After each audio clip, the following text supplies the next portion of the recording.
So, good afternoon and a very warm welcome to this conference on technology in society. Are we getting it right?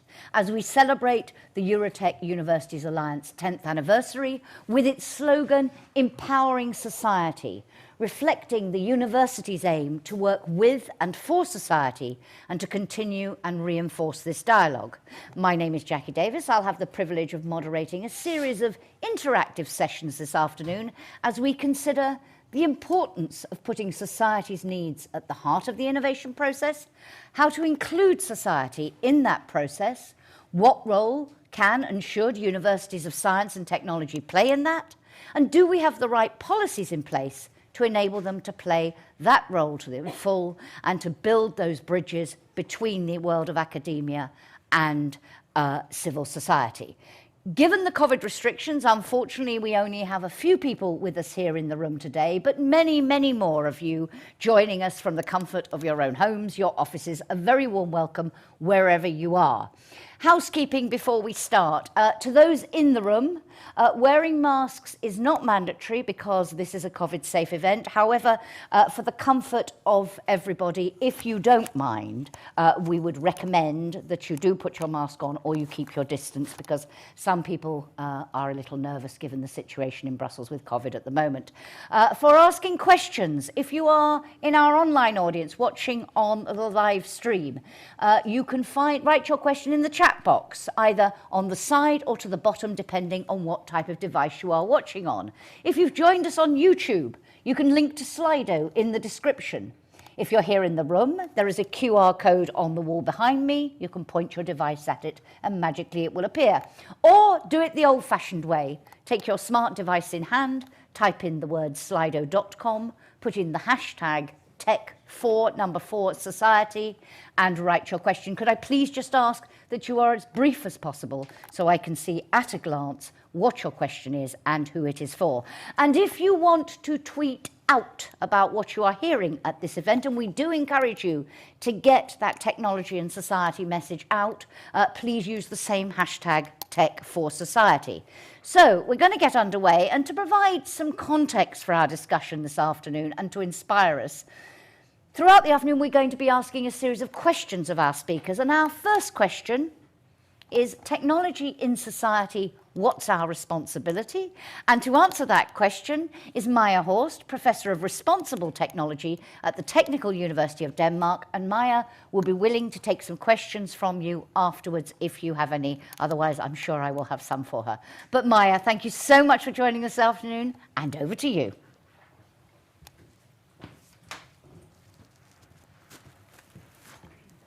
Thank you very much for the invitation to speak at this festive event. We have to get used to being in the room together, so this is a very good opportunity to practice that capacity. As a social scientist, I am really delighted to work in technical universities because I do believe that they have a crucial role in shaping the future of society. I've been looking forward to talk about this today. So, scientists have a long tradition of talking about our wider social responsibility. But today it seems that the issues proliferate and the questions are becoming harder. How are we to deal with the multiplying controversies around new and emerging technology? I come from the field of science and technology studies, also called STS, which has been studying these controversies in depth. And while we still have much work to do, there's one finding that's been replicated again and again. Controversies are not only about lack of knowledge. Controversies about technology are often rooted in fundamental questions of values and identity, and they're not solved by simply providing more information. In terms of new technology, our best bet is to engage with issues before they turn into full-blown controversies. This is not necessarily easy, but we can start by realizing that to achieve impact in society, technology not only has to be technically effective and economically viable, it also has to be socially legitimate. And legitimacy is not something we can establish through smart marketing. It comes from proper engagement with the values of society. What we need to aim for, therefore, is a culture of socially responsible technology development based in our shared values. Let me give you an example of how values are embedded in the technology we develop. Some years ago, I was engaged in a policy discussion about the future of synthetic biology. Taking part in these discussions were two scientists working in the field with very different visions of what they wanted synthetic biology to result in. One dreamed about making personal fabricators for biological material, a bit like a very advanced 3D printer. He imagined this would make the world sustainable, as we would be able to produce precisely what we needed at the place we needed it without any more need for transportation. The other scientists dreamed about making green production halls, where synthetically engineered plant cells would produce valuable biological compounds using light as the energy source. Both wanted to increase sustainability, but they imagined very different social structures and values. The first were designing for a very individualistic society in which every person would be self-sufficient and not dependent on anyone else. The other was designing for a society with a high degree of specialization and distribution of work, and with a collective system of interdependence. None of them were right or wrong, but they represented very different value systems and hence imagined technology very differently. Obviously, the influence is also the other way, such that new technologies affect our values and our entire society. As example, we often dream about the smart city. But such a place also has other consequences. Almost all new technologies raise questions of dual use. They can be used for good and for bad. To some people, facial recognition means that they can order a coffee online and it will be served to them automatically when they get to the cafe.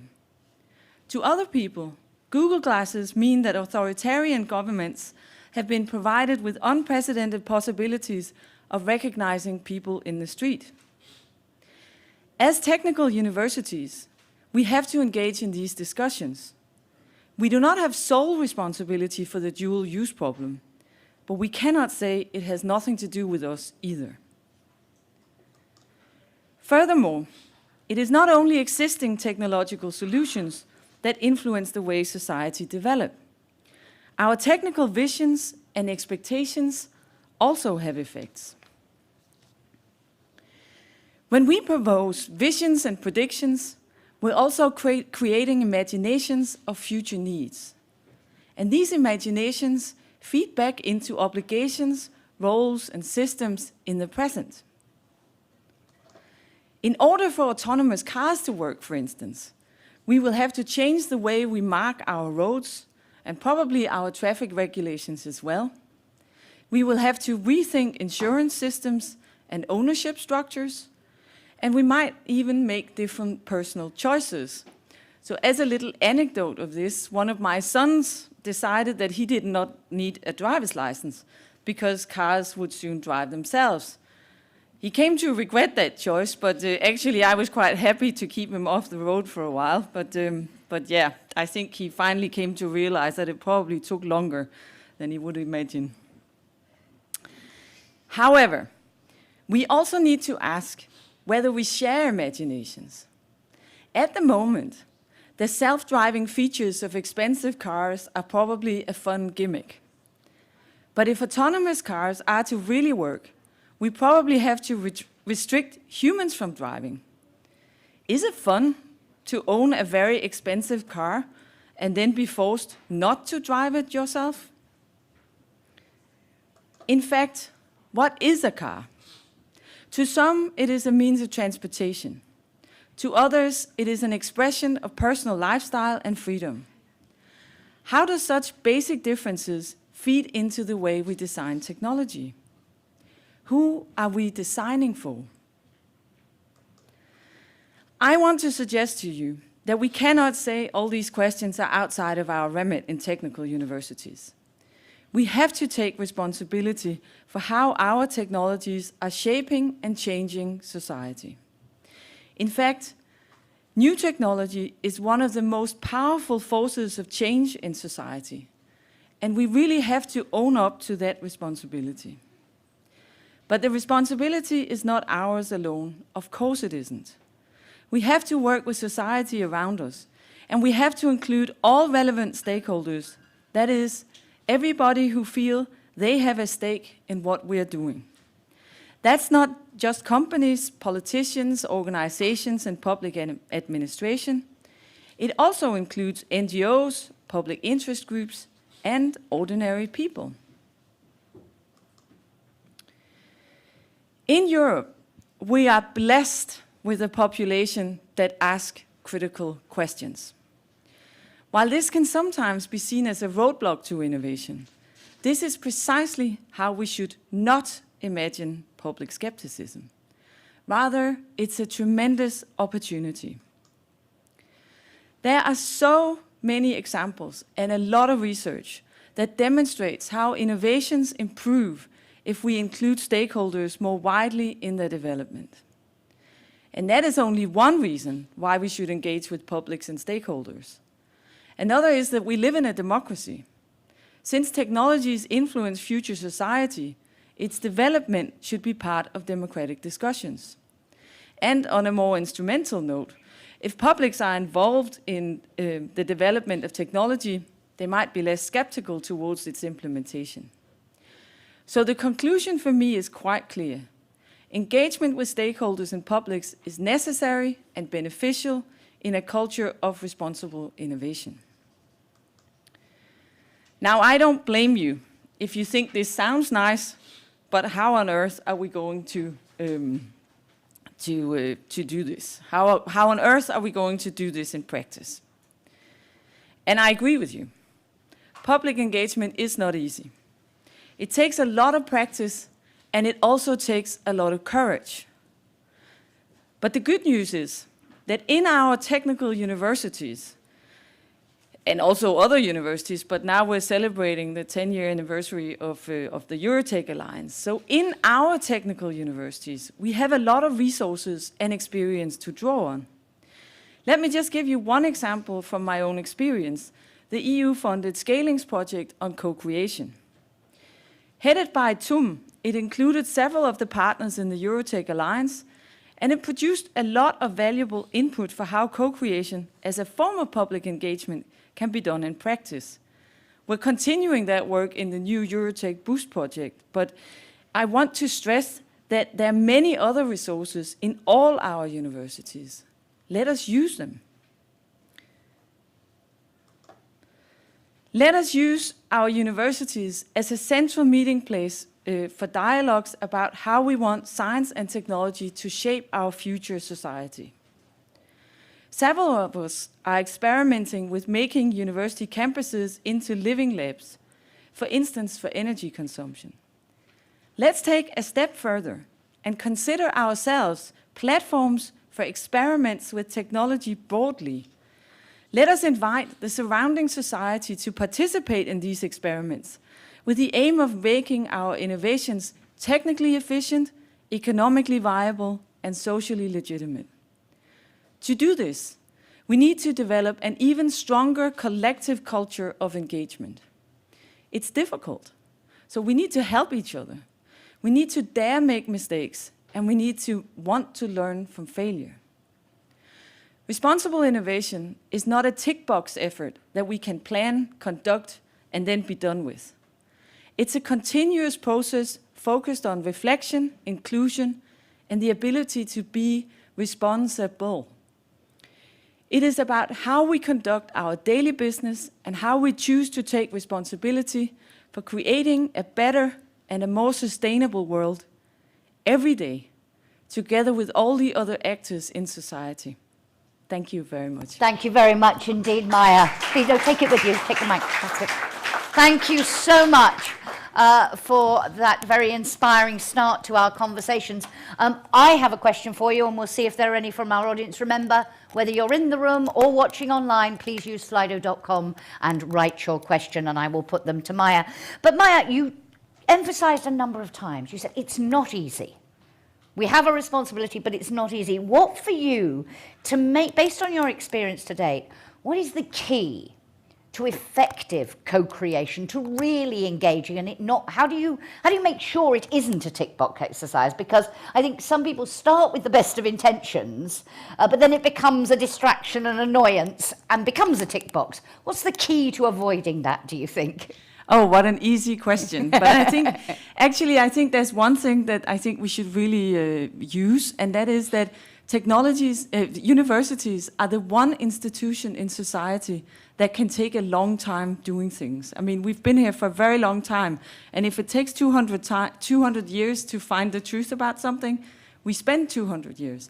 I think there's a thing there that we have to be sort of thinking that this doesn't have to go fast. We doesn't have to hurry. It's more important that we keep doing the right thing, even if it goes wrong. And that's the other thing I stressed, is that we have to do it together.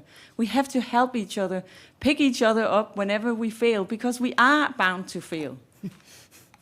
And you said that the most important question almost is, who am I doing this for? Who are we designing this for?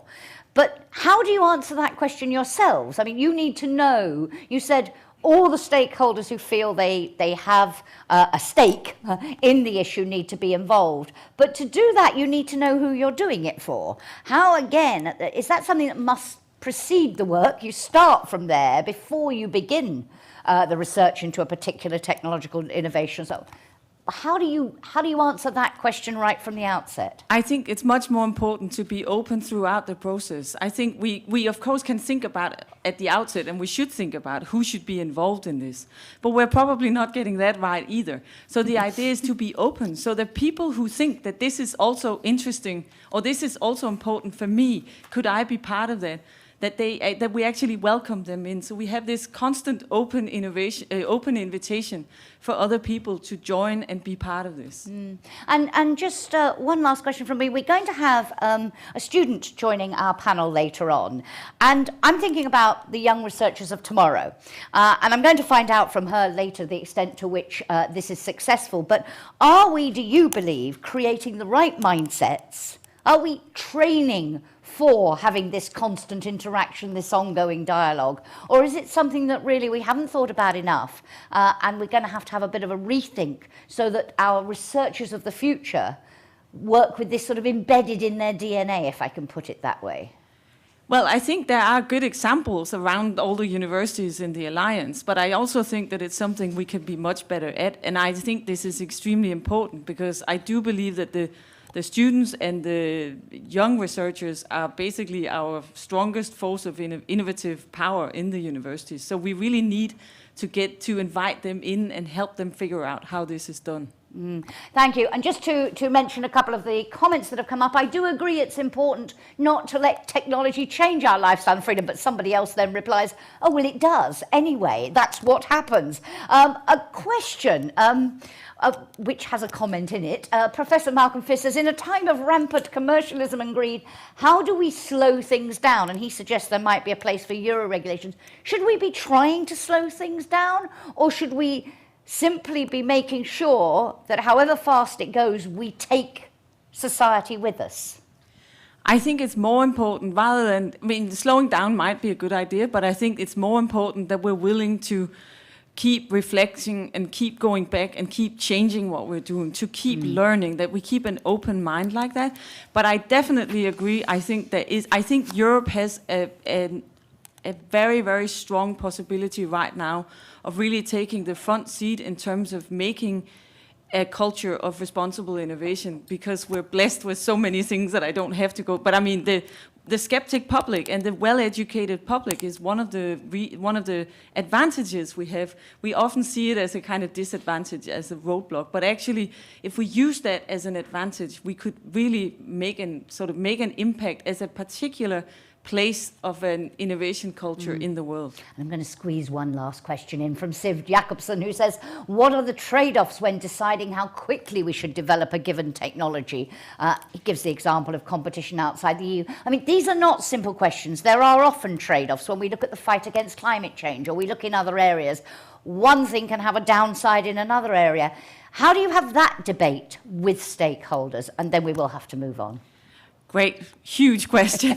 Again, I think that the important point is about the process, but it's also, there are things that we can't wait with doing. But so we do need to move on with the green transition. We can't wait for that. But of course, again, we have to then realize, okay, if we do something that doesn't work out as we want to, then we need to change it. And there are different technological solutions that we can think about making. But then if you think about it, we simply don't have a governance system that could handle that. And one of the examples of this is geoengineering experiments with putting things up into the stratosphere. We don't have a governance system that would make that into a responsible innovation, no matter how we did that. So that we probably have to not do until we've developed a better governance system. Maja, thank you so much. That was wonderful. Ladies and gentlemen, those in the room, please join me in thanking Maja very much indeed for a great start. A few more questions in there I couldn't squeeze in, but maybe we'll come back to them later. Perhaps if I could ask you to limit the amount of having the conversation online so that I can see quickly and easily what the questions are. Thank you very much. So, our first question was, what's our responsibility? Our next question, and it goes to this point about who are we designing for, asking those questions of yourself at the start, is do we ask the right questions? And we're going to bring together now both sides, society and academia, to discuss how best to collaborate to ensure society is included in the innovation process and that the innovations meet society's needs. So from academia, delighted to welcome Eric Labaye, President of École Polytechnique, a major French institution of higher education and research in sciences and engineering, and also President of the Institut Polytechnique de Paris. Eric, a very warm welcome to you and for society, as it were. But she also has a research background. 𝐻𝐮𝐿 Mollenkopf, very warm welcome to you. 𝐻𝐻𝐿, take a seat.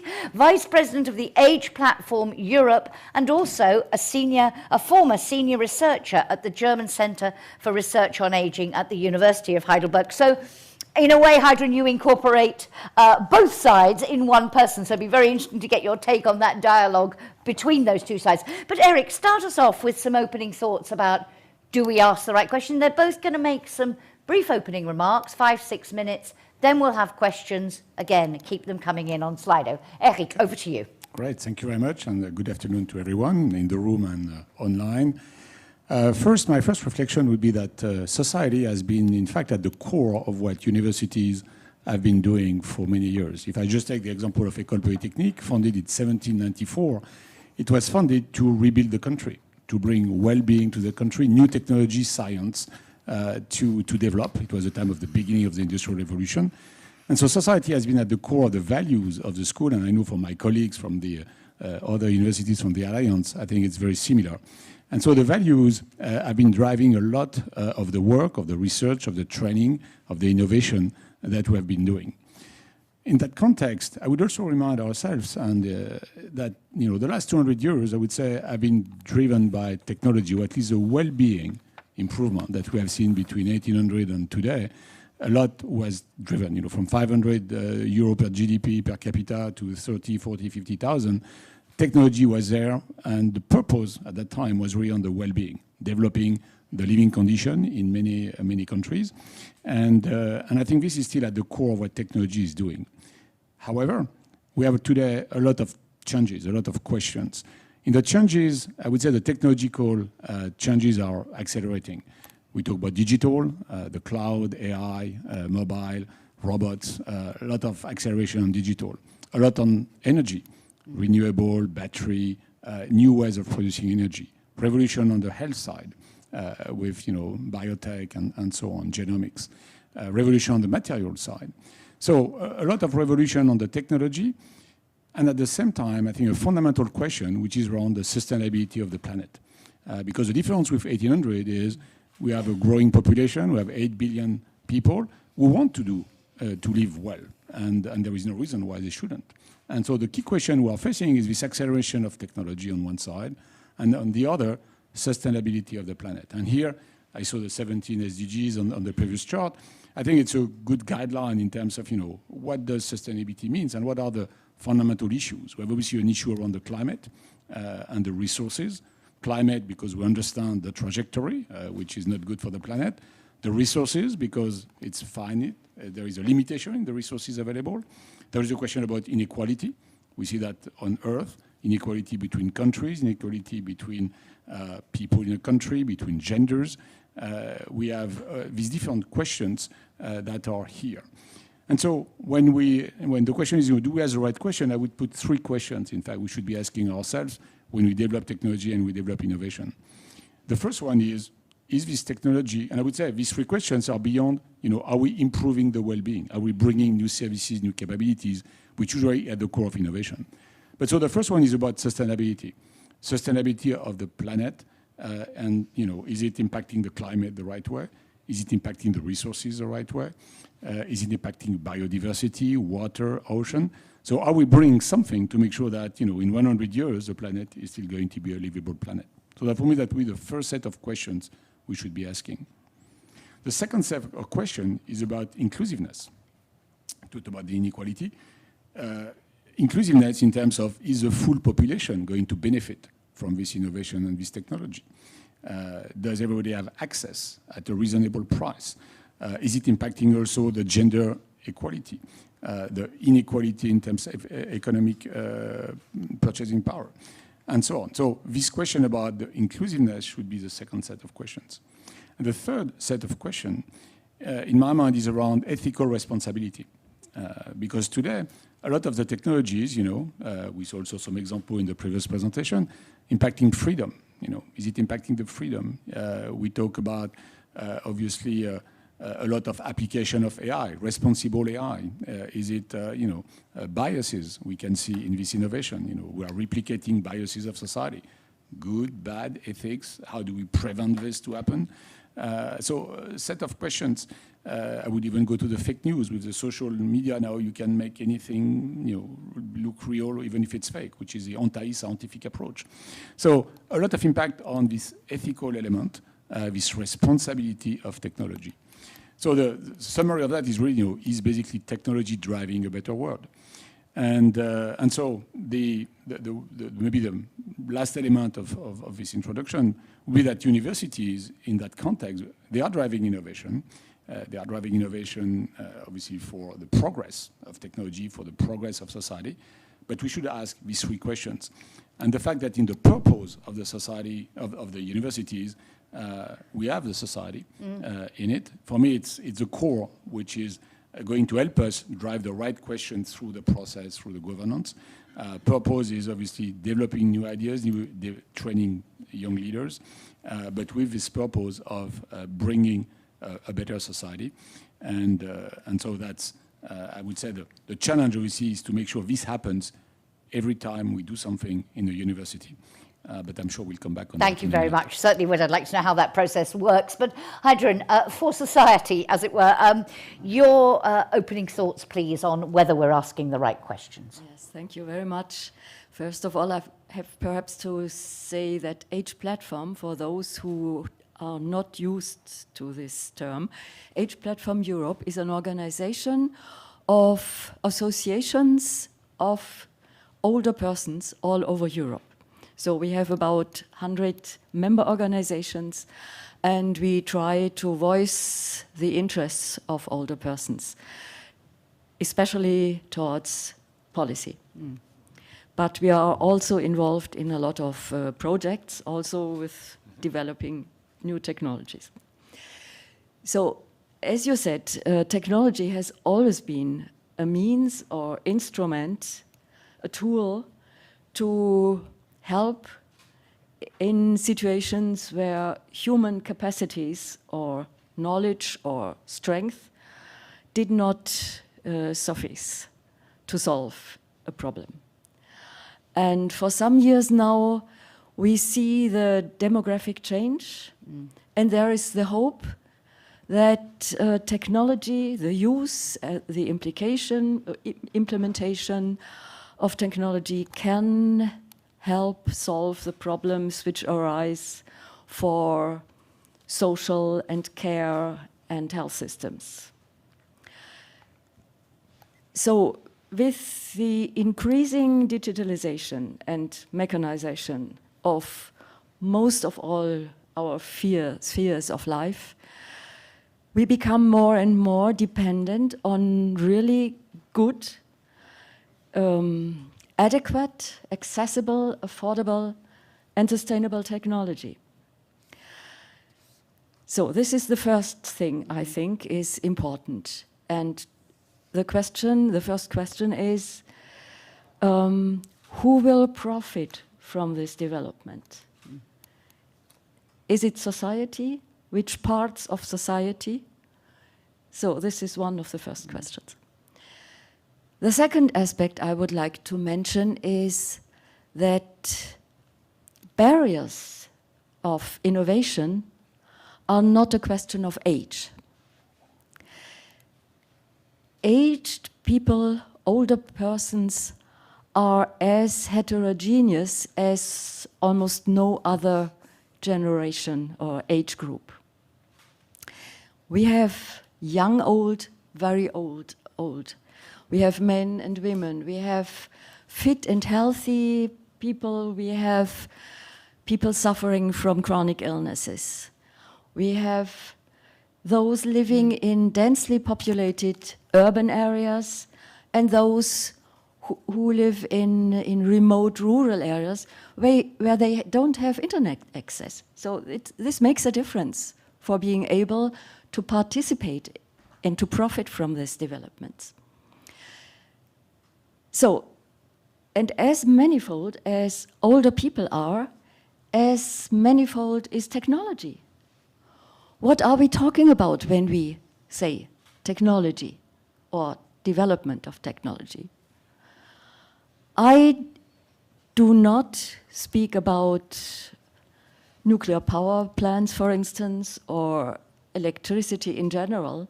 I talk here about the technologies which we use in everyday life. And even here we have a great variety. We have the everyday technology. We use the car, we use the telephone, different types. We use the microwave oven, and so on. So these are the everyday technologies. We profit very much from assistive technologies.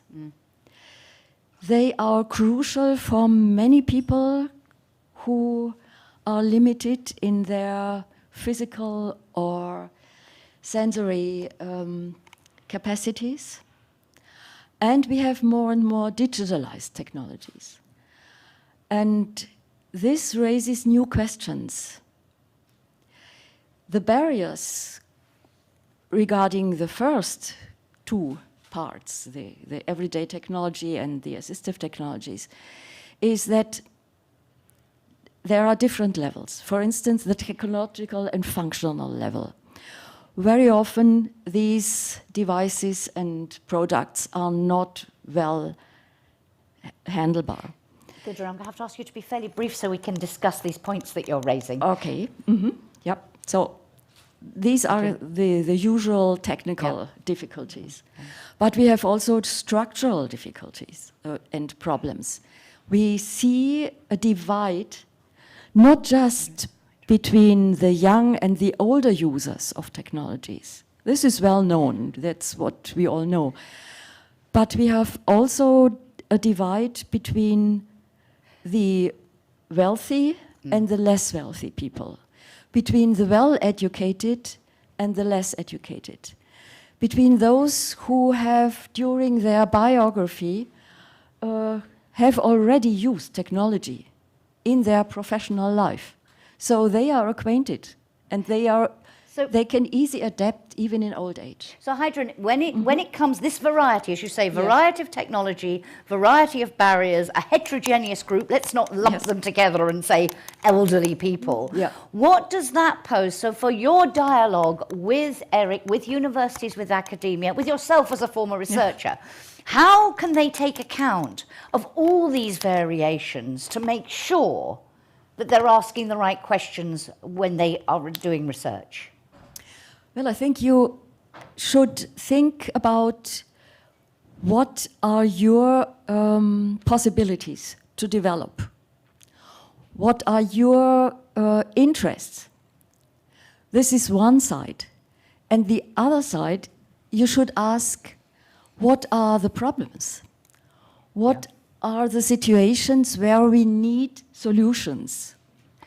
And then bring both sides together. Yeah, right. What can help in which situation and for what people? Very much links, Heidrun, to what Maja was saying earlier about what are we designing for? Why do we need this? Who is it for? Eric, you said the university has a process now for making sure that you do go through the process of asking the questions.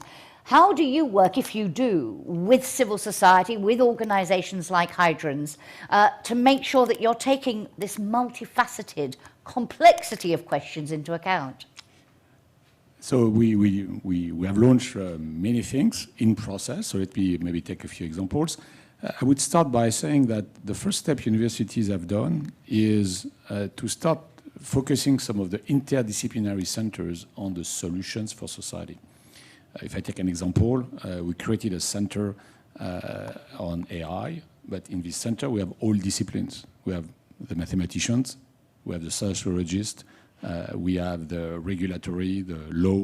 So taking the problem, in fact, asking the question as a societal question and making sure that whenever we move the algorithm, we talk also about the society at the same time. So this multidisciplinary element is a first, I think, a first prerequisite to address these questions. The second is obviously in that context to have started some platforms of research where all stakeholders are around the platform, be the academia, obviously, the business, the public sector, because the public sector has the regulation, in fine, decides on regulation, and the civil society. And if I take an example also of the EuroTech Alliance and EuroTech University, we are developing what you call a collider of ideas, where everybody is around the table, in fact, to get everybody's input on ideas on some of the topics. Could be about AI, could be about climate change, could be about materials, health, etc. So we'll do one after the other. But this collider approach is a second element. A third element also, which is important, is to focus on the impact, not only on the technology, but also having some observatory of the impact on society of technology. Because if you focus on the solutions, it's going to feed back the way you think about the problem, you think about the way technology can move. So this at least three elements where obviously this multidisciplinary, this collider approach, this impact focus, then you get society, civil society in the room, and you also evolve mindset, because at the end of the day, for me, it's a lot is around mindset evolution. Do you whenever you are on a problem, you have also the second step or the what it can bring also in your mind, even if you are a specialist, deep specialist in one discipline, you already have the others in your mind, and it helps move in the right direction. Thank you. Heidrun, does that as a process work for you? How involved do you feel at the moment in your role representing the age platform in these sorts of conversations? Could they be doing more? Do you have other suggestions to make, particularly bearing in mind that you were a researcher yourself? I think this is a very good approach on a specific level, on the organizational level. But I think it needs more levels. It needs also the level of governments, of national and regional politicians and policies, and of different levels of organizations. So depending on what you are addressing, you do very well with these big organizations which you are creating. I think that's wonderful.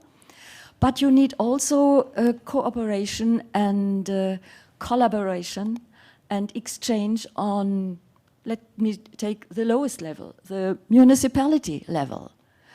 I think in every municipality we should have room, spaces for trying out new technologies, for instance, to make it easier for people to learn what is new, how can I use it, what is the benefit, and what are the problems, what are the limitations. So I think this is quite another level, and so we need more opportunities to exchange ideas, to think how to go on. Did you want to react to that, Eric? No, I fully agree. One word obviously we use a lot is open innovation, and open innovation including all stakeholders, and I fully agree with you. We need to be as granular as possible, starting with some groups, some organizations. I would maybe react and add also, I talked a lot about the research side. There is the education side. Yeah. And here right now we are at the municipality level at the education side, because we are sending some of our graduates with some of the young students from secondary school and so on to talk about technology, to talk about the issues around that, and to also inspire them to go into technology. So with the mindset of social responsibility, because the challenge in my mind on the training side is really the mindset, because right now it has been either you do technology or do social science, or you are very disciplinary focused. Interdisciplinarity, pluridisciplinarity is increasingly the rule of the game, and so teaching the future leaders or the future actors of the economy to have a social responsibility, to have a responsible mindset, I think is very important. Absolutely. And we do that in our schools, and we do that also with civil society, just to share and to be also inspired and sometimes challenged also by these discussions. And there was a comment from Dick Bogar from FEANI saying, is it not a challenge for tech universities to teach students that information and data doesn't always equal knowledge, intelligence or wisdom? Yeah, I mean, making that point very clearly. Also a question from Harald Horst, who says, and it's to you, but I'd like to ask both of you, is it so that technology solves some questions but creates others? What could be the way out of this? And I'm wondering, in those conversations that you have, Eric, as a university, and Heidrun, when you're talking to them, is that part of the conversation? Okay, we're designing this for this, but it could have an unintended or some negative consequences. Is that part of the conversation? And how, working with Heidrun and organisations like hers, can you make sure you see both sides of that coin? Same question to both of you. Eric first. Yeah, it's absolutely, and for me, maybe I repeat one thing, which is this interdisciplinary view on a problem is very important. Yeah. It's not anymore an algorithm problem or a sociological problem. It's a societal problem in which you have technology and, in fact, multi-sciences bringing their solution. And if I go back to the AI, artificial intelligence is, in fact, I fully agree with the question, it's raising a lot of questions about the impact of AI, what is built in AI, is it transparent, is it impacting freedom, is it reproducing bias, et cetera, et cetera. So the way to look at it is when your research center has all the components, basically you ask all the questions, because the first element of research is asking questions.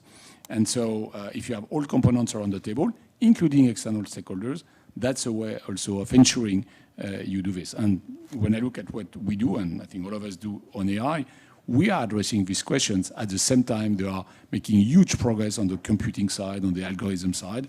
We're also looking at the societal impact at the same time. Thank you.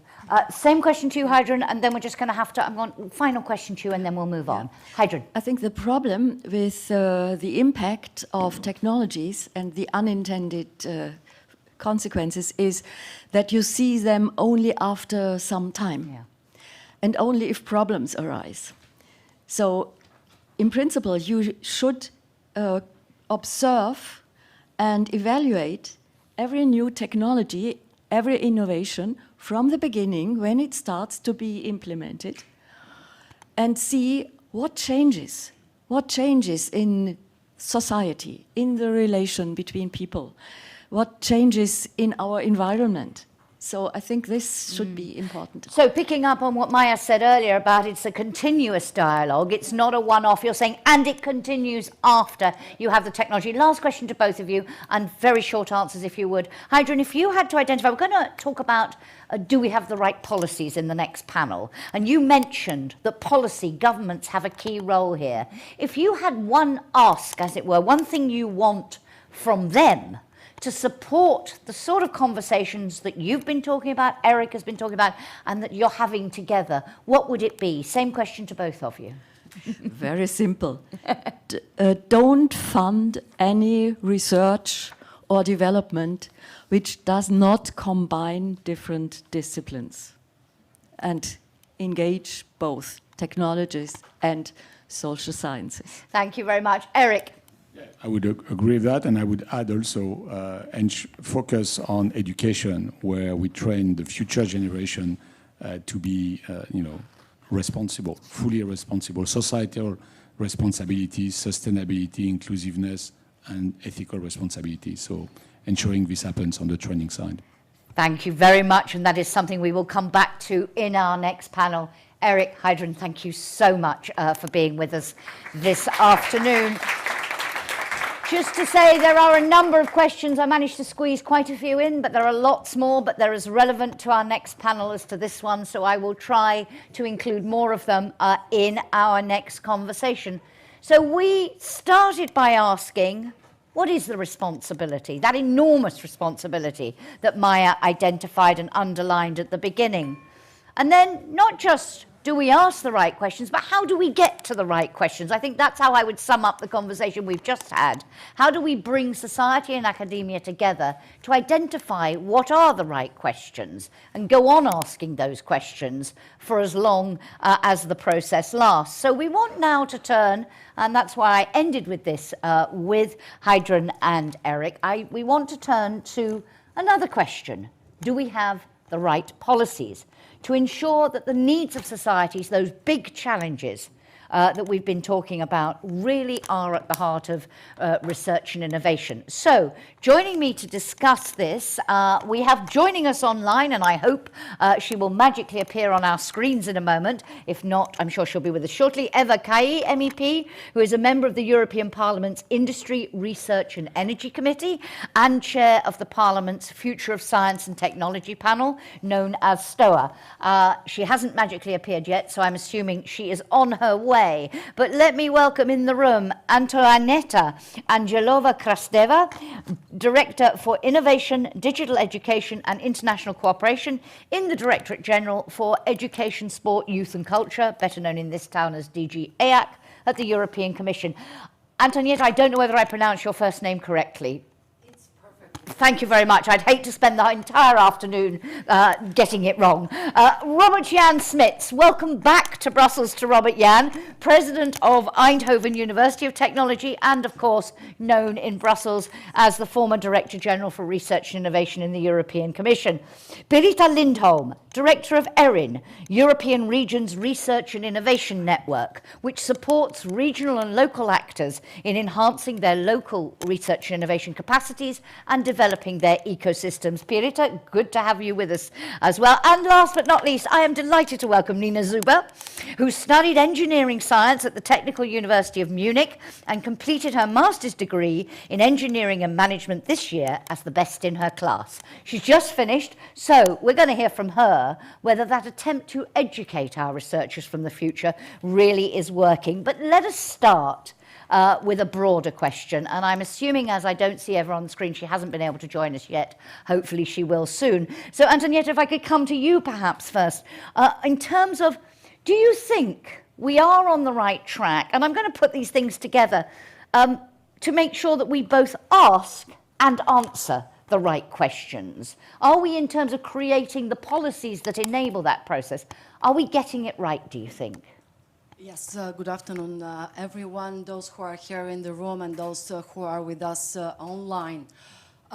Yes, this is a very important question, and I was really delighted to hear all the references that were made by previous speakers to education, because when we talk about science, technology, immediately one thinks about education as well. So let me start by the first statement that I would like to make, and I think that everybody will agree with it, that they all will play a key role in addressing actually the consequences from the consequences of the still ongoing pandemic, but also to face all the challenges that we see in terms of societal, economical aspects, talking about digital health, talking about energy and also climate. If we talk about policies, and this is something we have been developing closely, working closely together with various stakeholders, we immediately think about the new European and research area. We immediately think of the European education area.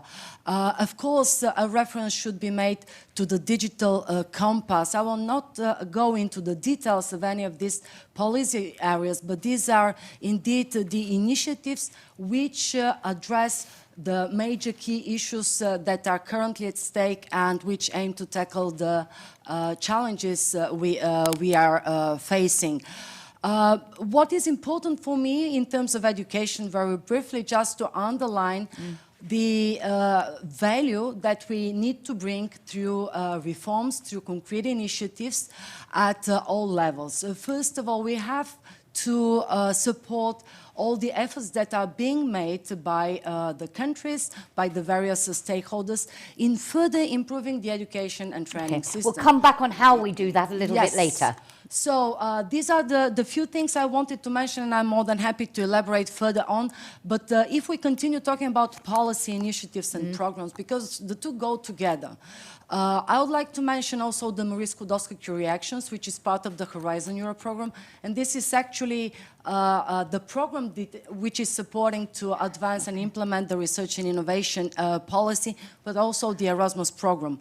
A lot of references were made about supporting young researchers, so I would be happy to return to this issue and how we actually do it. But yes, I'm confident that we are on the right track to address these issues through policy initiatives.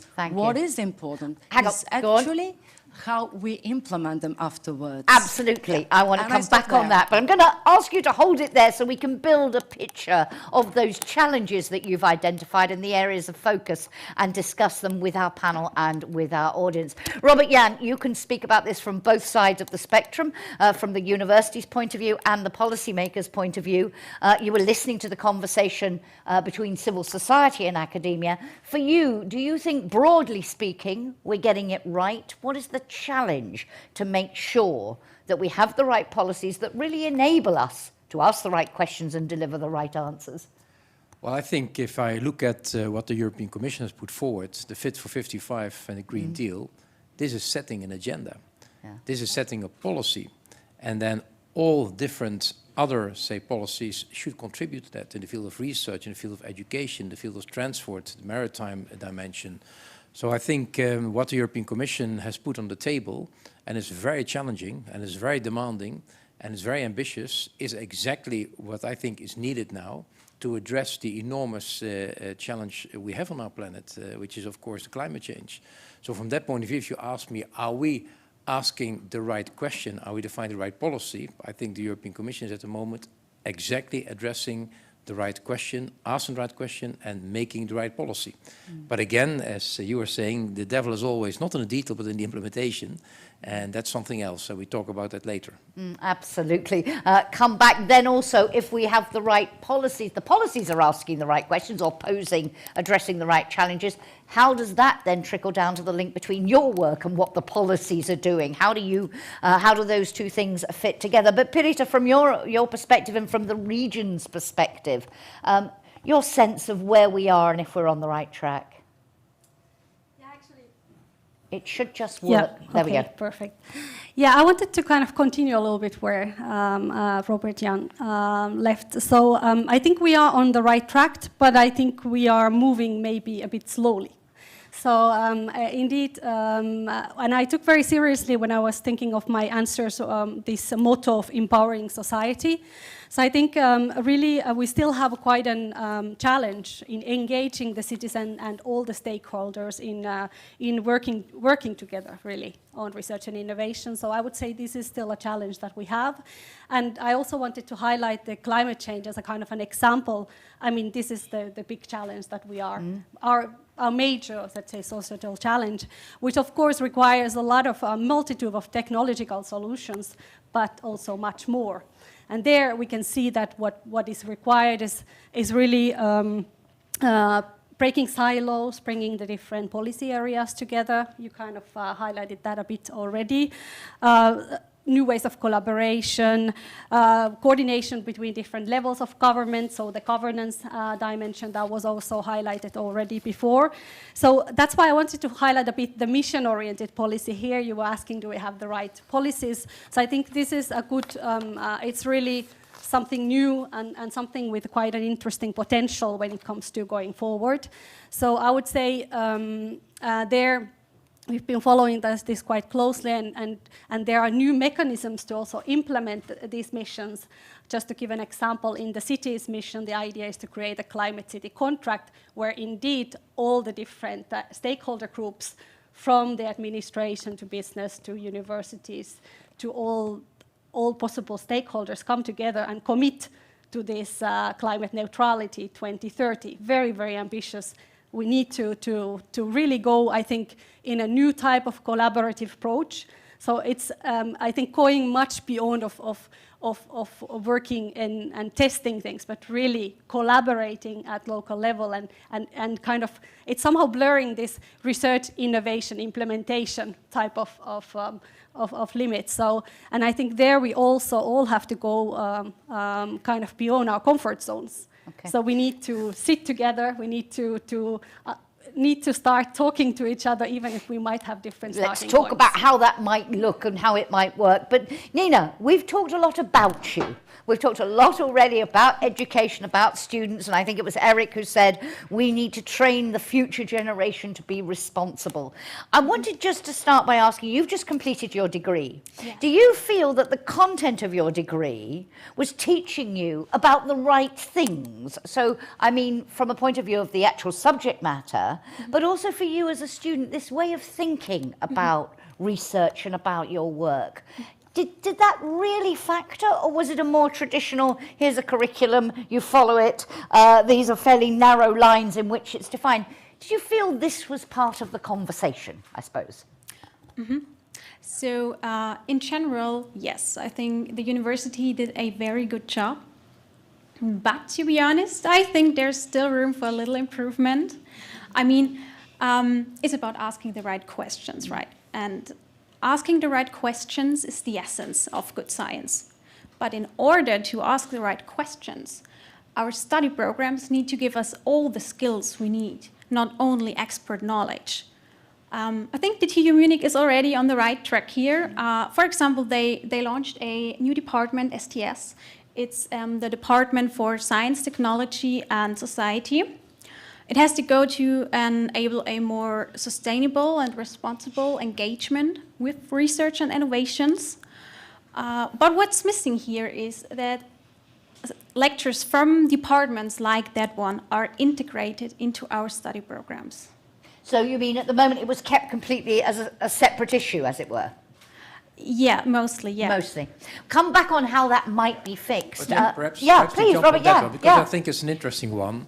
And the University of Technology are listening, because at the moment what you see, and notably in Eindhoven, what we are doing at the university, is focusing a lot on challenge-based learning. Mm-hmm. And you're familiar with that.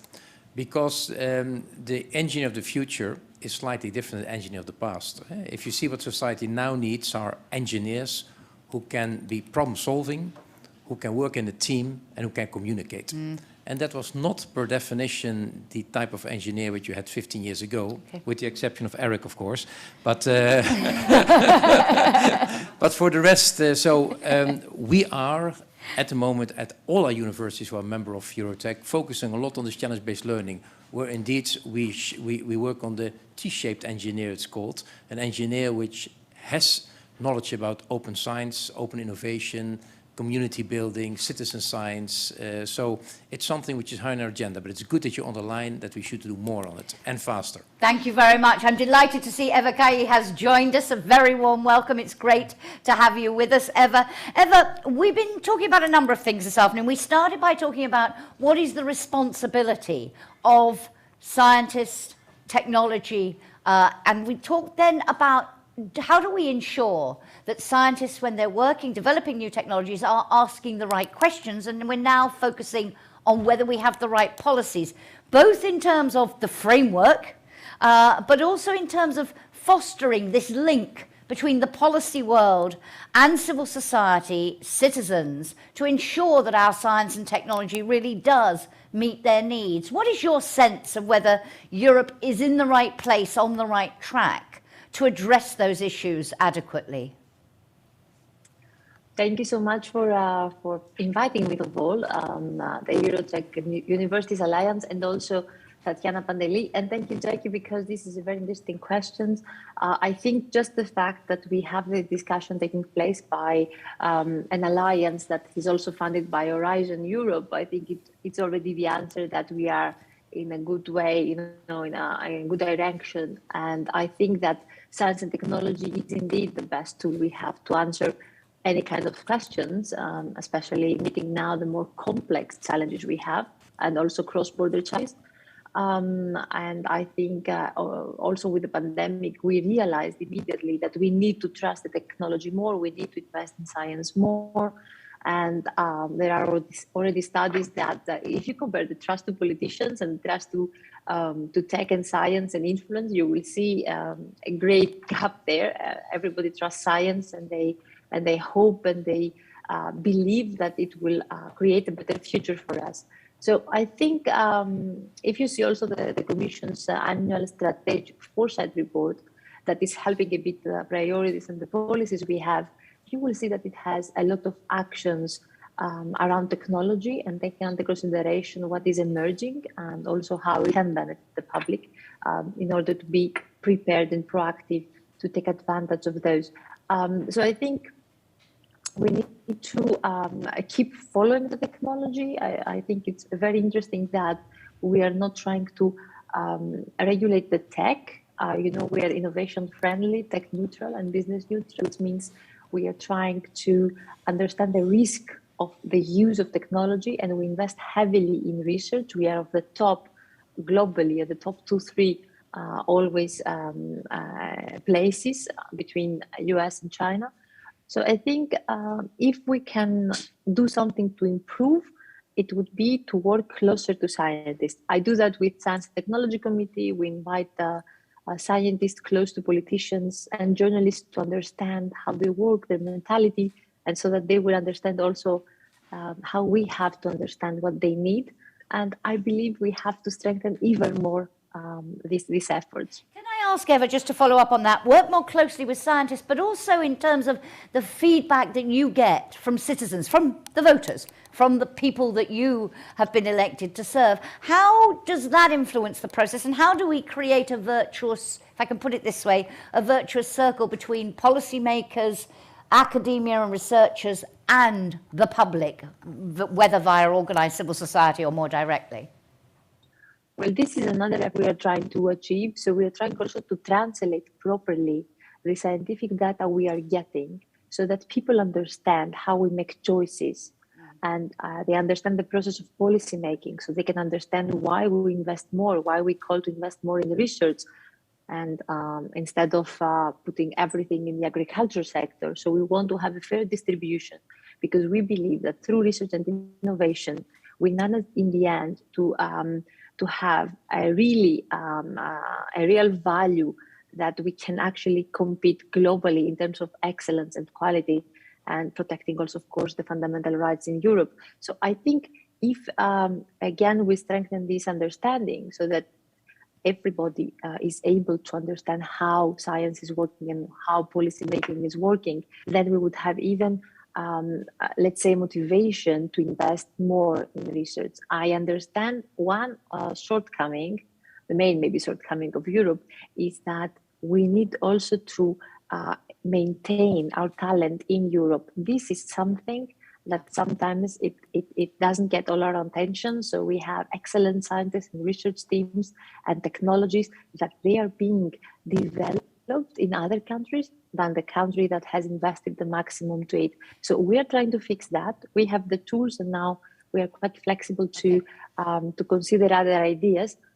But I believe that this was a lesson, and we try to fix it. Nina, can I just come back to you and pick up on that last point that Eva made? Because she said we need to keep the talent in Europe. How important to you personally is it that we get this discussion right about meeting the big challenges we face as a society, that what you do is for the common good?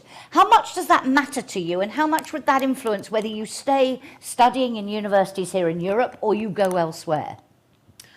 I think it's very important because, you know, collaboration is very important to ensure that we meet those societal challenges. And yeah, it's, well, we students, it's sometimes hard for us to get in touch with other universities and to get into, you know, that we get the sense or the touch of responsibility we need. And I think that's very important, that we meet the society, get in touch with it, and hence get you know, responsibility, because then again we know what we are learning all those, for example, integrals for, that it's not only knowledge, but that we can put it to some use, to something useful afterwards, and that again is highly motivating. Thank you. Let me ask each of you, Paritta, in terms of this working, yes, you're, you know, at the policy level, at the local, the regional level, with the universities, but also with civil society, with organisations like the one Hydrogen represents, Age Platform, organised civil society in the public. How does that work now for you? Do you think the link is adequate between what you're doing and the other elements in this equation? Same question to all of you. Well, I think we still have quite a bit of work to do in the kind of achieving this real ecosystem, a real kind of collaborative approach. So I think, I mean, we are very, very hard working towards that goal, but I think we still have a different way of seeing maybe things. And I think we are too often also, maybe if I can say that out loud, that we are too often thinking who should be in the center of the ecosystem and the one driving it. So this, I think, is something we probably have to get over with and really get into this discussion on really bringing the actors together. And maybe if I just reference, because we are talking about policies, so maybe I just wanted to highlight that we have currently quite a number of policies that are supporting such an ecosystem approach. So we have new programs, we have the European Digital Innovation Hubs, we have in the Horizon Europe, we have the European Innovation Ecosystems action. There are other proposals in cohesion under interregional innovation investment, which is going towards the same direction. And so this is clearly defined as an important element, but I feel that all those instruments also coming from different perspectives, also maybe always putting an angle or a particular actor in the center. So it would be interesting to get to a point where we also have a real kind of bottom-up instrument or policy that says, okay, this is our challenge, this is the big societal thing that we have to solve, and there, you know, maybe in the missions we are going a bit towards that, but somehow getting to the point that, come up with your ecosystem, your tool. How do you solve that? And Robert Jan, Eric talked earlier about how at his university they're trying to embed this in the process, making it really part of your DNA. Can you tell us a little bit about how you try to ensure that link? We'll come back later on the question of students, and I also want to talk a little bit about EuroTech Engineering University, which I know is a EuroTech sort of initiative funded by the Commission. But you say as an alliance, our mission, I was reading on your website, is to meet those big societal challenges. Our mission is to contribute to the Sustainable Development Goals. How do you try to ensure in a practical way that you do that in this collaborative way we've been talking about?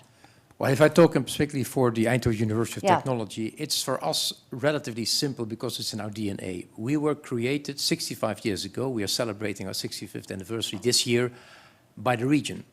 The region asked for a University of Technology to educate people, but also to develop knowledge and to help the local industry, Philips Electronics and DAF, to enter into a new era.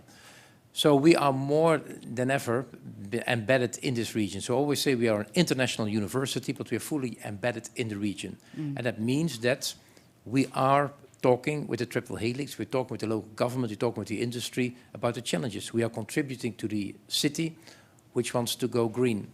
We are contributing to the energy transition together with the city. We are even helping our students, are helping, say, the less favored parts of the city to also get further in digitization, for instance. So we take fully responsibility as university for our region. And as a matter of fact, we even want to go so far that our campus is not a sealed off place for the happy students, but that it's a full integrated part of the city. And my dream is that people from the city of Eindhoven come to our campus in the weekends because there are great things to see on our living lab. So this integration, build a physical reality. But it all starts with what you decide as management of a university, what your focus is. And if you stay, our focus is to contribute to our region, to help our region to become more sustainable and to solve the problems of tomorrow, then it's relatively straightforward what then will be the steps in order to realize that. And that means also having workshops in which citizens from the region are involved. Let the citizen also define the agenda, because that's something also quite important. Ask the citizen what is on their mind, what keeps them worried at night, and to see how you from the university can contribute to. So it's all about dialogue, openness, but a strategic choice that you want to do something good. And that's interesting because that links back to when we said, do we ask the right questions? Not saying, well, we're going to do this, what do you think about it? It's what should we be doing? As you say, what keeps us awake? Antonietta, in terms of the EU policies and programmes that you were talking about earlier, and we've also had mention of EU missions, how do you try to ensure that this sort of conversation, this reality of the importance of this collaborative approach between civil society, involving everybody in designing and divining the questions as well as working on the answers, how do you try to ensure that that is reflected, and also in EU funding? Is it part of the thinking when you're looking at project proposals, for example? How do you do it? Yes, we do a lot actually, because these are issues which are highly important and recognize that we have to address. And through our policies, through our initiatives, we are really addressing them. We have some concrete examples, and one of them is actually the European Universities. This is an initiative supported by the Erasmus program, but also it has a research and innovation dimension, which is supported by the Horizon program. So it's a very good example of how we bring research, innovation and education together, how we support cooperation and collaborative approach amongst universities, also how they can involve other stakeholders while working on interdisciplinary and challenge-based projects, bringing down the silos of research, innovation, but also service to society. I would like also to give the example of the European Institute of Innovation and Technology, which operates actually through its knowledge and innovation communities. And they are focused on tackling societal challenges, be it climate, energy, digital, food, health. So in the DNA of their actually operation is the knowledge triangle and its integration. So they act like that. What I think is important here is to scale up these good initiatives, these good examples, how to further spread their knowledge and their best practices, how to make sure that the achievements that we have are not at a low level, but make it really sustainable, systemic level, and it brings really an impact. Another very good example I would like to give for integration of initiatives and programs is actually by mentioning that 6 of the European Universities Alliances are actually participating in another initiative which is run by the European Institute of Innovation and Technology, which is aimed at creating the innovation and entrepreneurial capacity of universities. One final thing, because I think it's highly important to see how we involve young people, researchers, how we educate them. This is actually the support that we provide through the 𝐲𝐶𝐴 reactions, which is the program for supporting the education, the training, mobility, and career development of researchers. And through the researchers that they are actually carrying out, they are directly contributing to the missions. And this is by providing excellence, but also through the bottom-up approach. Absolutely. One final thing, because this is the day where we are starting a new platform, and actually starting the Science is Wonderful, because we have to make the link between research, technology, and the society, young people. Education starts from a very young age. So we would like to educate our future researchers, scientists, innovators, and entrepreneurs, but we have to start at an early stage, and we have to use the opportunities as the MSA, the 𝐸𝐶𝐴 reactions, when researchers are brought to primary, secondary school to present their researches, their projects, to make them feel responsible and understand what's all behind. And that links to a comment from someone in our audience. Is there an important role for science communicators here? If we're talking about changing from telling people what we do to involving people in what we do, there is a communication challenge. Eva, do you think we can do even better in terms of, when it comes to EU policies, EU programs, really embedding this principle of co-creation, of collaborative approaches more? Should it be a requirement, for example, I'm thinking of when you put in a project proposal, or is it already? To what extent are you looking for that, do you think, or should those who evaluate the proposals be looking? Can we do this even better than we are now, do you think? Well, always doing better is the enemy of what we do already, but I think that at the time being, the pathway to achieve that, it's there. We definitely have some shortcomings into the cross-border coordination. One of the things that it's missing also to increase the validity of working together is a common rules, legal certainty for the use of data. This is the core of the fuel of the new technologies, and it's very difficult to be able to collaborate if you don't have the same language and the same online rules. So I think this is the core of what we're trying now to solve. We have the budget. We expected to have a bigger budget for digitalization and research, but still I think we are increasing the budget, which is very important, and the Parliament is very strong into increasing even more. I would say in terms of really acting, we still need to overcome our shortcomings. Maybe it was the pandemic, for example, the digital innovation hubs, an amazing idea. I called for centers of excellence since 2019 in my legislative work. It takes a lot of time until they're realized. I know at least one country, the one that I come from, that it's been a year and a half since they launched the 𝐶𝐽l, but still we don't have innovation hubs, an ecosystem that would bring together all the stakeholders in order to, let's say, mentor the SMEs that were not digitalized and the startups into becoming resilient, to change their business models, to understand the potential they have in Europe. So still things are in the hands of the few that understand the European system. I believe we need to expand, and we need to attract talent, and also we need to outreach to excel and make sure strategically we will beat the priorities that we want. Thank you very much. And a lot of questions, Robert-Jan, coming from our audience, relating to interdisciplinary co-creation and how important this is. And I know, Nina, I think it's something close to your heart, so I'll come to you as well on this. How important is that, do you think, for responsible innovation? And are we doing well enough? I'm sure you'll say, yep, at Eindhoven we got it sorted, but as an education system, in genuinely getting this interdisciplinarity, how important is that? Well, it's crucial, and I think that if I look at the European programs, I'm very grateful to Eva, who was with us, and of course also to the European Commission, the Council. I think if you look at Horizon Europe, that program is completely built on co-design.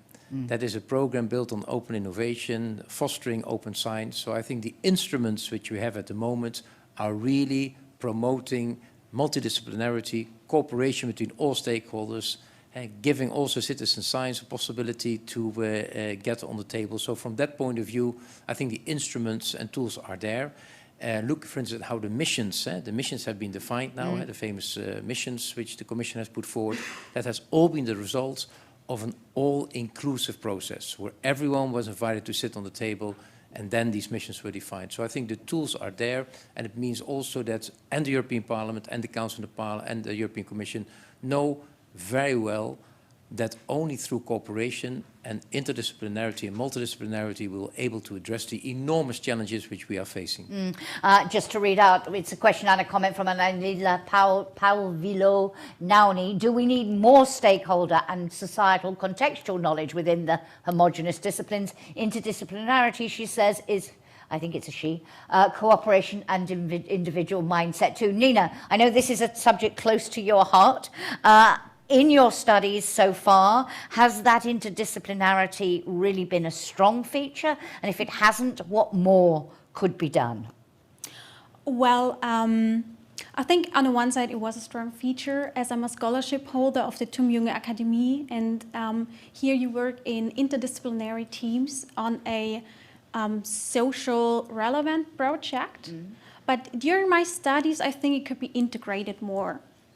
Because, you know, we students, we are trained to be experts on a particular facet of a complex problem. But however, we may not be qualified to serve as experts on, you know, all aspects of the problem. Just to give maybe a little example out of one of my study fields, medical technology. If we want to build a surgery robot, for example, we need to understand the technology. So I studied engineering. Technology is very important for me. We need to understand that. But we also need to understand the ethical implications that come with it, the patient's view. So that's why I think interdisciplinarity is very important, and there should be a higher focus on it in the future. Thank you very much. If I could, I'd just like to come back, because I want to focus now on our young people, the hope of the future. They're the ones who are going to deliver, hopefully, the answers to our pressing challenges. And I mentioned earlier the EuroTech Engineering University. Robert Jan, if you could say 2 words about what it's doing. I understand it is precisely about teaching these sorts of skills, but how do you go about it? It's funded by the Commission. How do you see the role of initiatives like that, but your alliance more broadly, in addressing some of these issues we're talking about? Well, I think the EuroTech Alliance is a great network of the best universities of technology in Europe, coming together to define research projects, very much with the aim of indeed contributing, finding solutions for the grand societal challenges like climate change, the energy transition, but also to see how we can offer even better education jointly to our students. And it would be great, and that's something on which we are working now in the context of a new program funded by Brussels, by the European Commission, is to develop a kind of a European engineer degree, whereby students from Munich spend some time in Paris, go to Copenhagen, and at the end do not only just get then the degree from the home university, but also get a EuroTech degree. So it allows then the students to get exposed to different cultures, because although we have a European Union, we still, thank God, have a lot of different cultures, and also perhaps are able to follow courses which they cannot take at our home university. So that is how we are constantly at EuroTech with the colleagues, friends I would call them, are working to offer more opportunities for both our researchers, but in particular for our students. And Antonetta, though, that's quite challenging because, as Robert Jan is saying, different education systems, different cultures, different styles of university. This is a big challenge, a laudable aim, but how important do you think these sorts of initiatives, the work that EuroTech is doing, will be? Yes, so we definitely very important because we are going to build on the knowledge experience that such networks will create, and this is something that we would like to further expand because one point that was made earlier is how actually to spread further this excellence. We look at the European level and we have here the example of excellent universities, but what will be important will be actually to provide such knowledge and experience to other universities. So we'll build on the experience, we'll see how this can be further scaled up with support from the Erasmus program from the Horizon Europe, with very concrete examples of addressing these societal challenges. And what will remain hugely important is actually to see how to link it to other initiatives. As I already said, it will be important to make sure that we have an integrated approach and we take a comprehensive view on these matters. Thank you. Paritta, do you think this is part of the answer? And in terms of the educational challenge, what else do we need to do?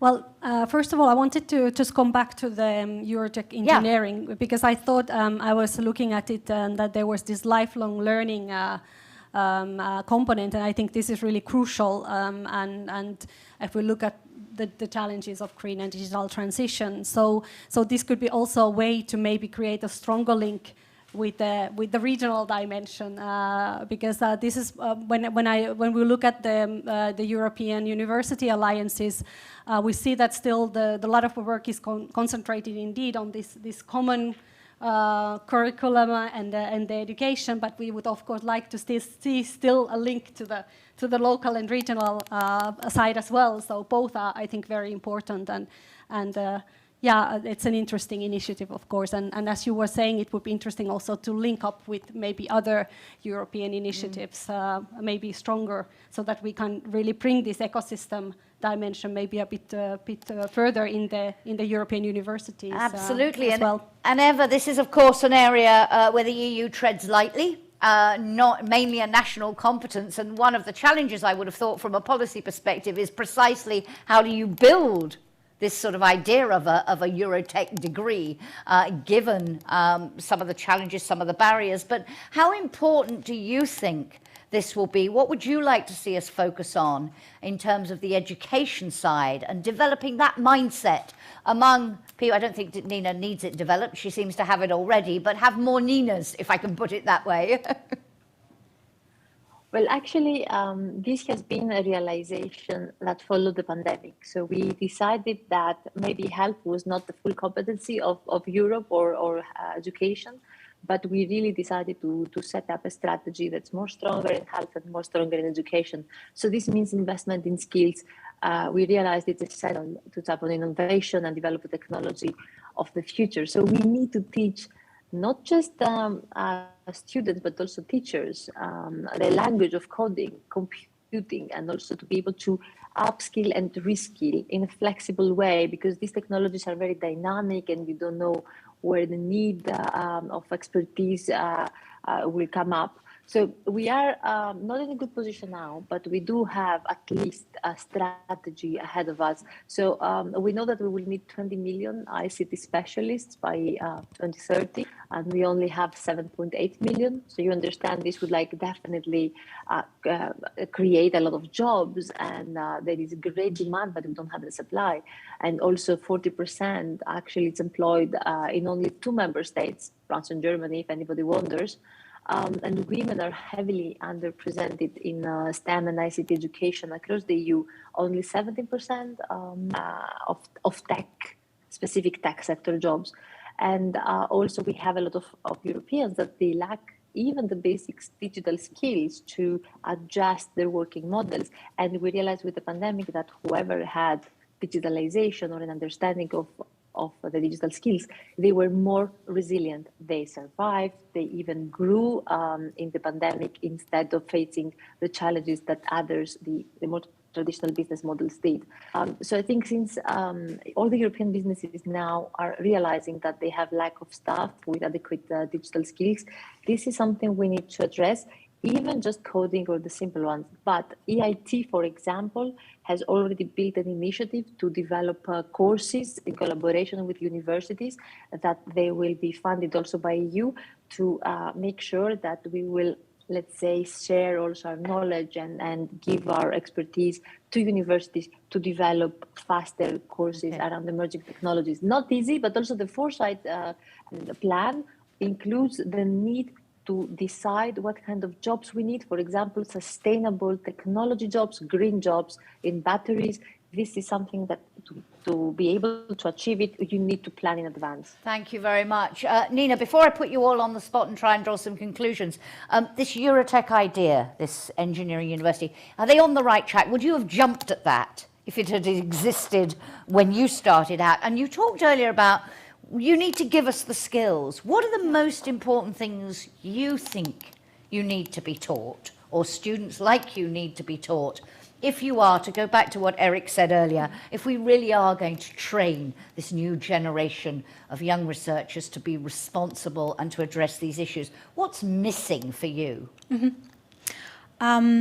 Yeah, good question. So I think we need to think hard what the students of the future need, of course. Responsibility, as also Mr. Smith said before, is emerging more and more as a societal challenge and should probably be taken into account in our study programs more. As I mentioned before, not only the in-depth knowledge of our study major is of course important, but also diverse skills such that we can generate a science and technology that's also linkable and usable by society. And yes, of course, adapting lectures is a possibility to, integrate social sciences or also, for example, how to do good science communication, I think is important. Maybe also challenge-based learning, which sounds great. And also by initiatives like the EuroTech Engineering University. And of course, I'm a little bit sad that I'm already finished and can't experience it, because I would have loved to experience it. It sounds like a great program, and I think it's important that we support and build up more initiatives like that, just to create a structural framework and give students more skills. And I'm wondering also, just picking up, somebody asked from the audience from Oslo earlier, do we need a higher emphasis on ethics of research and innovation and ethical citizen participation in activities? Is there enough ethics in courses at the moment? Did you have enough debates about ethics? To be honest, no. No. I think we need to integrate it more, definitely more, because with emerging topics like AI, for example, or also, like I mentioned before, the surgery robot in the medical technology field, we just need to know the ethics behind it to design science and technology that fits the society.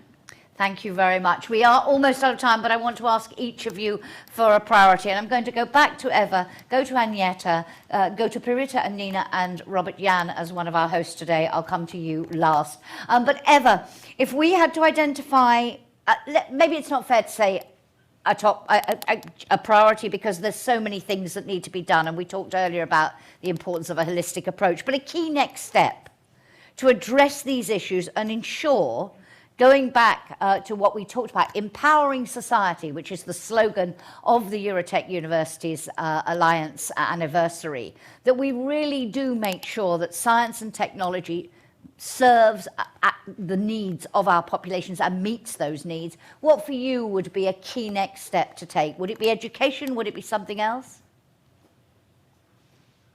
Well, believe it or not, since I already mentioned education and the need for investments and to keep the talent here, I would say, and we need to conclude our current work at the European Parliament. So we're going to have legal certainty and the European strategy. I think it's very important to understand that this in the global tech competition, we cannot play alone. We need to collaborate. And also to unlock the power of these technologies, we need to unlock good quality of data. So we need to complete the Data Act, the DSA, the DMA, the responsibility of the platforms, and also how the governments can use the data they generate. So I think this would be very important. We have the AI Act. We have to decide what society we need to have in the future in Europe. Do we need to have mass surveillance, biometrics? Do we need to have everything super convenient and personalized, but give up our privacy, or do we need to have like both safe technologies and also privacy? So these are the debates that need to be addressed and responded, and we need to decide our approach in the next upcoming couple of years in order to, let's say, to be able to globally manage to lead. Thank you. So those big questions as well as some of the more detailed ones. Antonietta, for you, the key next step or priority? Yes, two. I'll start first with the European strategy for universities. As you might have heard, that the Commission is working on this proposal to further boost the transnational cooperation between universities. That's why I'm saying many of the issues that were raised here will be extremely important. The strategy will try to reply to the question where we would like to see the European universities in 10, 20 years, and how they're going to tackle and address all these societal challenges. So that's why I'm saying this discussion is highly important, and I believe that the strategy will reply many of the questions that were raised today. When will it be out? Early next year. Early next year, thank you. And it's being worked out, actually developed in co-creation with various stakeholders. We work together on the Commission side, 𝐷 RTD, so it's really an important piece of a policy initiative. For second point, digital education, because we are very much focused on this, and we already mentioned artificial intelligence. There are different solutions to different situations. And when we talk about artificial intelligence, just to let you know, we are also looking at it from the perspective of education and training. We are looking at what we need to have a trustworthy artificial intelligence and what are the ethical rules and standards for that. Thank you very much. Pirita, your key priority, the key next step. Oh, it's so hard to pick one. I would maybe I will say that for us, one very important thing coming now is that there's the European Research and Innovation Area that's been revamped currently. So I think my wish would be that the new Research and Innovation Area would also embrace this ecosystem approach and really look at how can we bring the different actors together there as well. And I have many. So I would say this is like very a high level strategy thing that we would like to see. Thank you very much. And sorry for asking you such an impossible question. Nina, as you embark on your post-university life, or it may be that you're continuing in some way in your research and your studies, but what for you a key next step to ensure, and I'm going to put it like this, that there are more Ninas in the future who think about these issues, because you clearly have thought a lot about them. What for you is the most important thing all these guys need to do? Yeah, it's hard to pick one, I agree. But I think my top priority is to create a structural framework such that we can support and build up more initiatives like the EuroTech Engineering University, or initiatives like that, or also institutes for lifelong learning. Because they just bring up great educational potential for the students. They help to foster collaboration. They give us students also a touch of responsibility and a framework how to put our knowledge, how to use our knowledge, and also to put it in something useful. Yeah, I think that, and maybe also adapting lectures, integrating challenge-based learning. Absolutely. Thank you very much. Robert Jan, a final thought from you on the way forward. Well, I will not repeat what has been said. I'll keep it very short, also because I smell that the cook has started his work, so I won't disappoint him. I go even higher up. I think one of the things we have to really work on and keep a focus on is the European values. And I look a little bit at Eva, because you hosted yesterday a fantastic workshop on academic freedom. And I think it's something which is underpinning everything we do as EuroTech, but also as Europe as a whole, is to respect the European values of cooperation, of trust, of mutual understanding, of recognition of academic freedom. And I think that is very, very important, certainly in those days, that we really make it clear that we have these values and that we want to defend these values and strengthen the values. And that's actually the basis of everything. That's the basis of the European Union, but also of a fantastic network like EuroTech, which is celebrating its anniversary. Thank you very much. Thank you very much. Ladies and gentlemen, those who are with us in the room, please join me in thanking our panel. Thank you, Eva, very much indeed for joining us. I know it's always frustrating remotely, but it's been great to have you with us. Thank you so much for that. So a little later on, ladies and gentlemen, we are going to celebrate the EuroTech birthday.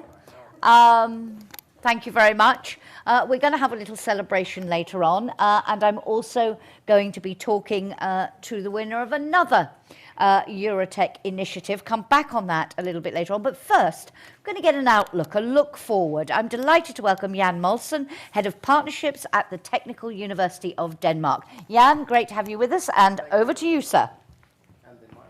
You take one, hang on, we should clean it for you. Bear with us for a sec. We'll just do a quick little, are you all right? Yeah. Okay, don't want to be responsible for anything here. Hello, everybody. This is Jan Molsen from DTU, the Technical University of Denmark. Here should be the president of the Technical University, Anders Bjerklev, should have joined us today. Unfortunately, he was a bit sick this morning and could not attend. But I'm here, and my guess will be that if Anders was here, he would say something similar to this speech.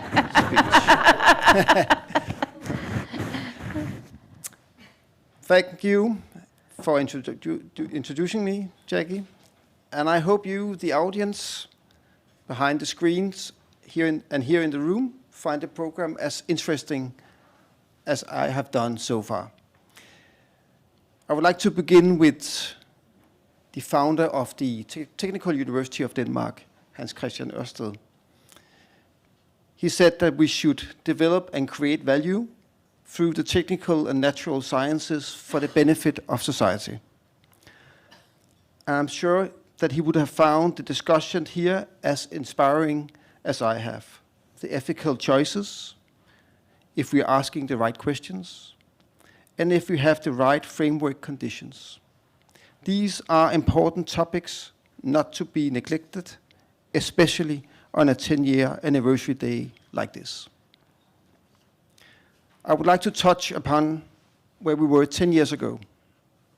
Estonia adopted the euro as its currency.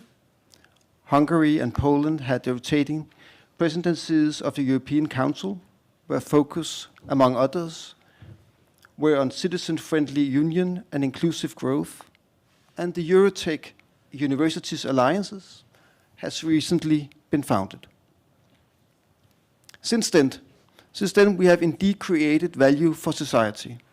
Together, in EuroTech, we have shown our ability to innovate with almost 6,000 inventions and more than 10 unicorns. We have attracted 1.3 billion euros from Horizon 2020 and received 385 EIC grants, and started to create the engineering education for the future with partners from Estonia and Czech Republic in the EuroTech Universities network. But where will we be in 10 years? I believe this will depend on the relationship between society and the institutions which develop technology. Is the technology inclusive? Are people with disabilities included in the early phases of the technology development, so their views are accounted for in the end products? Will AI services based on languages also be available for minority language speakers in their own language? And of course, do we develop technologies on the basis of transparency and trustworthiness?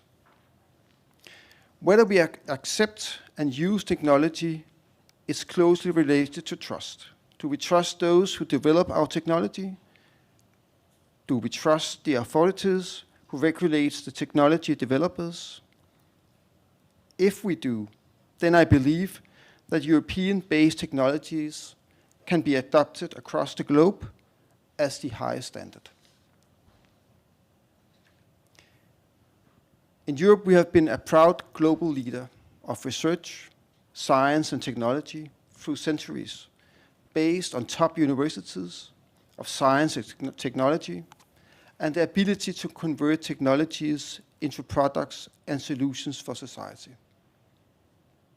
But are we still a global leader in 10 years? To be honest, right now we are challenged. The United States and China are increasing their investments in research and innovation, while in Europe we have stagnated and are finding it hard to increase our investments. We must change that. The European Commission have set forward priorities on climate and equality jobs across the continent. They are important priorities. In the EuroTech universities, we are contributing through common values such as academic freedom, excellence, and innovative and entrepreneurial thinking. If we combined our values and increased investments, of course,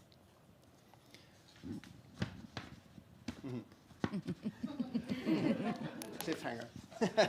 I believe Europe will be the main contributor to solving global challenges through the 21st century.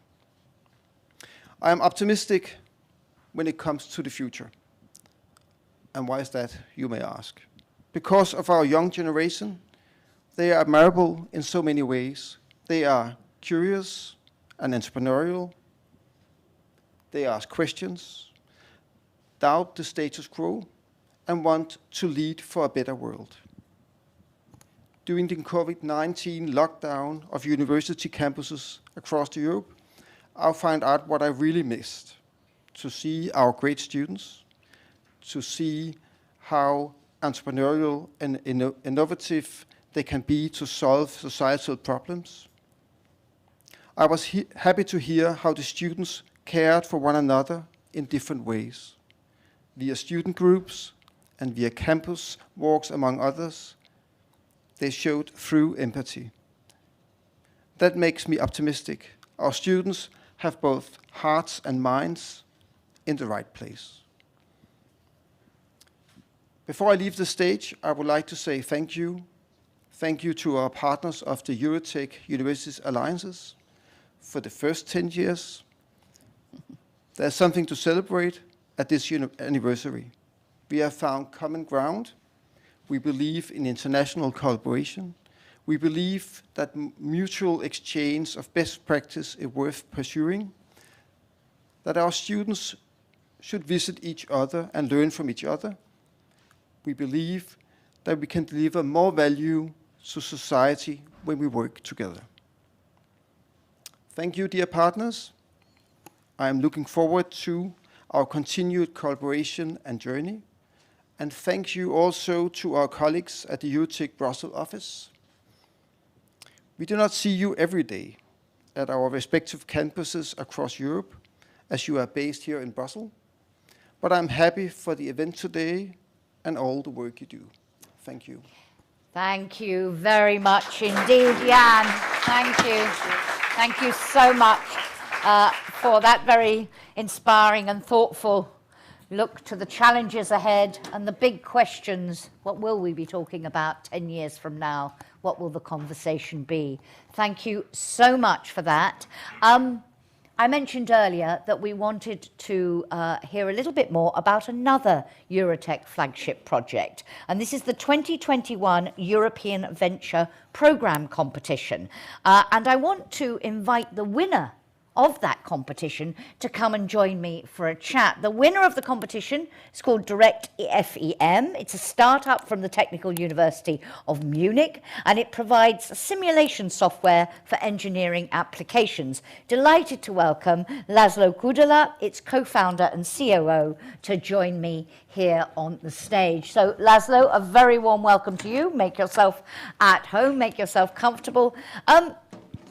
László, very, very simple question. I mean, I sort of described what you did. I must be honest, I'm not sure precisely what it means. Tell us a little bit more about what you actually do and how it makes a difference. Exactly. So as you said, what we do at DirectFem is that we develop and sell simulation software for engineers who create 3D printed products, or in technical terms, additively manufactured metal parts. And this matters because in the future, 3D printed products are going to appear more and more in our everyday lives. So we are talking about customized shoe inlays or medical implants that are 3D printed, or even just simple consumer goods like bicycle parts or bicycle frames. And it seems that simulation technology is lacking behind quite a lot when it comes to the simulation of these objects, because they are extremely complex, they are highly optimized for the specific purpose that they were created for, but this complexity is something that simulation technologies currently cannot really deal with. And so what sort of support do you need in order to overcome those shortcomings? Where do you go from here? You mean from the business side or from the technical side? From both sides. So from the technical side, what we do is we use a technology that was developed at the institute where my co-founders and I did our doctoral studies at the Technical University of Munich. And it's a technology that allows to remove the most expensive step in the analysis process of these objects. And this way, it becomes 80% faster to evaluate things like that. And from a business side, we've been talking a little bit this afternoon about funding. Was funding a major issue for you? How easy was it to get the financial support? And presumably you still need it at this stage of development. Where's the support coming from, and how difficult was that? Yeah, so currently we are financed by an EuroTech scholarship. Probably those who come from Germany might know it. It's a scholarship from the German Ministry of Economy, and it's basically a scholarship that supports teams from science like us to bring technology from science to the market. So this is running currently until next April. And after that, we will see. Absolutely. I can't resist asking you, as we have you with you, and going back to our title today, Technology for Society, Are We Getting It Right? We talked a lot, and we heard from Nina in our last panel about the education system and the degree to which it equips you in order to be sure that what you're doing. I was very interested that you immediately told me why what you did mattered. So you've asked yourselves the question, why is what we do important? Was that, for you, part of your education, part of your course, or is that something that you have developed, and how do we bring that to others who may not think in that way? Why does this matter? Honestly, it wasn't really part of my master's studies. So the master's study was rather that, as someone already described it, the kind of study where you train the classical engineers, you know, those who understand the equations and may disappear in the dark basement to come up with their weird geometries. But it changed quite a lot during the doctoral studies. So I think there was quite some emphasis also on ethics that surrounds innovation and society, and also in general what kind of benefit we bring to society. But maybe it needs to start earlier, is what you're saying, because it wasn't there until you got to that stage. Yeah, at least not in my master's program. I can't speak for all of them, but not for my program. Well, congratulations on winning the competition. Thank you very much for joining us this afternoon. Ladies and gentlemen, a round of applause for Laszlo Kudela, if you would. Thank you very much. So we are moving towards the end of our conference this afternoon, but we can't go without a little birthday celebration. It is 10 years. We've heard something about, oh, Laszlo, I do apologize. I was supposed to give that to you and I forgot. So open it, let them have a look. Hang on, let's show everybody. There we go. There is a very beautiful plaque. So thank you, Laszlo. I'm sorry for forgetting to give it to you. So that has given us time to get our birthday cake out. It is a birthday celebration. We wanted to have a little bit of a party. And I would like to invite, now we're just going to do a little bit of rearranging of the furniture so they can all get on stage.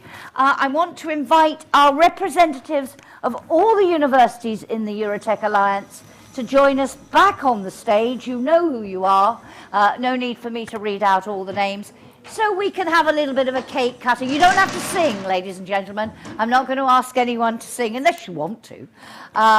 So there we are ready. Could I invite the representatives of all the universities back onto the stage? Those we have heard from already, Jan, Eric and Robert Jan. We also have Jan Hesthaven, Julian Winkelmann and Rita Buchstein from EPFL, TUM and Technion. A very warm welcome. Come, gather round, gather round. And Robert Jan, could I ask you, if there is a knife, to do a little bit of symbolic cake cutting. It will be cut up properly. You will get bits of cake to take away. So, but perhaps a symbolic, I don't know whether you want to make a birthday wish or some other thing, but if I could, I'm trying to be very COVID friendly here. There we are. Could you cut the cake for us, Robert Jan? I'll cut the cake. And first of all, congratulations to all of you. Let me just, I'm not sure if they can hear you on the live stream without this, so grab that if you would. Congratulations to all of us. Great that so many of you are present here today to celebrate this with us. Jackie, thanks for a fantastic moderation, as always, of this panel.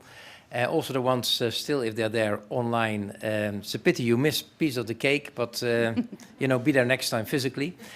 I'm going to cut this cake with the wish that there's many more good things to come out of the EuroTech network. We have a fantastic group of friends, and it's a pleasure working with them. And of course, a fantastic office here in Brussels, great students with whom we are working for a better future of Europe and of the world. So my wish is another 10 years. So thank you very much for being present, and I'm going to cut the cake now. Thank you very much indeed, Robert Jan. Thank you. And there we go. And as I said, this will be cut into smaller pieces, put in boxes, and you can take, if you're leaving us immediately, you can take some away with you. Ladies and gentlemen, happy birthday to everybody in the Alliance. Thank you for a great discussion. Thank you for the work you do. And here's to the next 10 years. It only remains for me to thank all of you for joining us today. Thank you for all your questions and your comments. They were coming in thick and fast. I managed to get some in. Unfortunately, couldn't squeeze them all in, but hopefully we touched on a number of them. It's been great to have you with us for this discussion. Thank you. Happy birthday and goodbye.